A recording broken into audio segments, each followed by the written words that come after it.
place iarba foarte și copacii. Noaptea 6 cenușie și nu prea îmi place.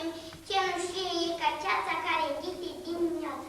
Noaptea 3 și noaptea 2, negre zinci, nu-s de noi. Cum ar da și cum n-ar face, însă negru nu prea îmi place. 3 ori 2 ori în caiete, nu vrem să venim prieteni. Așa să fie, în caiete să aduceți și în agenda să aduceți numai nota 10. Bravo! Dănuț? Andrie s-a dus să vadă mândra roadă din livadă și aduc mere în pălărie, însă câte nu mai știe. 4, 6, încă 3, se gândise bietul Andrei și băiatul vede că greu e la aritmetică. Greu însă nu se lasă, 3 cu 6, 3 cu 6, nu fac 7, doar fac 8. O să numere și mâine, căci mării mai rămâne. Lume ori rotund și cop. Să opriți un pomușor, Andrie și îngândurat, ca să fie mai ușor, l-am mutat pe celălalt. Ai niște situații? Da, sigur. Așa în viață, așa să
Înalți pom din poartă și mierii din grădină, când ne petreci la școală, cu drag mi se închină.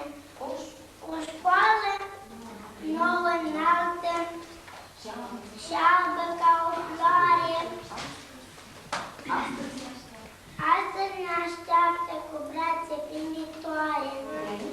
De aici învățătorul ne va purta din viață, ne va vorbi de oameni, de patria măreață.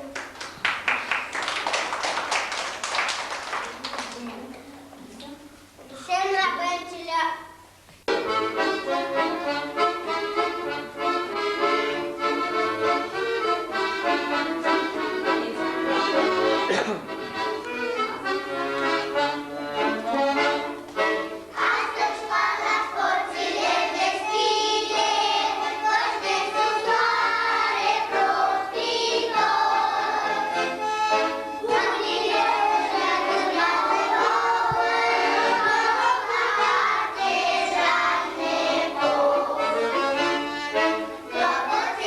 Clopoțelul, sună-i să-și ne cheamă, clopoțelul.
acum la activități. Am avut oaspeți, da? Așteptăm și astăzi pe cineva. Ia să vedem. Cine ne intră? Hai de pe jur. Păcălă. N-am spus de-am.